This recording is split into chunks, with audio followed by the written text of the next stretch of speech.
if the GOP wants to compete in 2010, it had better up its game.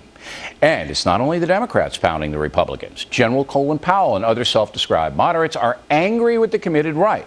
On Monday of this week, Powell told a corporate audience that the Republican Party is in deep trouble because, as he sees it, the extreme right is setting the agenda. Powell said, quote, "Americans do want to pay taxes for services. Americans are looking for more government in their life, not less," unquote. Now, I disagree with that, but Powell's convinced it's true. The general then went on to criticize Coulter and Rush Limbaugh. Quote, "I think what Rush does as an entertainer diminishes the party and intrudes or inserts into our public life a kind of nastiness that we would be better to do without," unquote.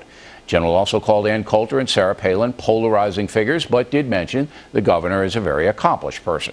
So there's no doubt that the political battle is not just between the Dems and Republicans. There is a split within the GOP as well. And nothing makes the far left happier than that. And that is the memo. Now for the top story. Here to reply, Coulter, the author of the book, Liberal Victims and Their Assault on America. Okay, tactics now. Do you agree that the Republican Party is severely weakened at this point in history? No, I think we just lost an election. And I hope Republicans aren't this insufferable every time we win an election, declaring the Democratic Party finished forever.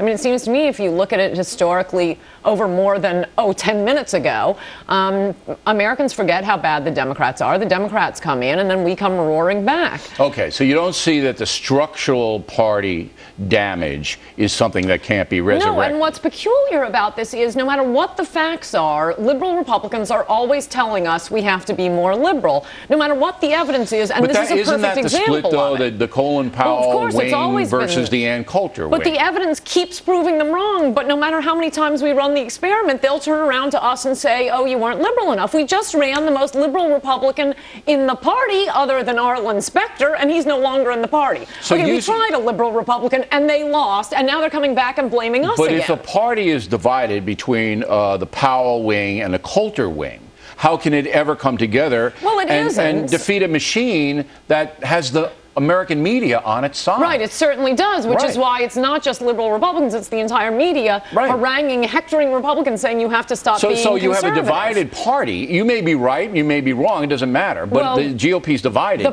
against the Democratic Party and the media. That's tough. Oh, it certainly is, but the party is a lot smaller than conservatives. I mean, these polls that keep being cited about how the number of people who call themselves Republicans, it's only 21%.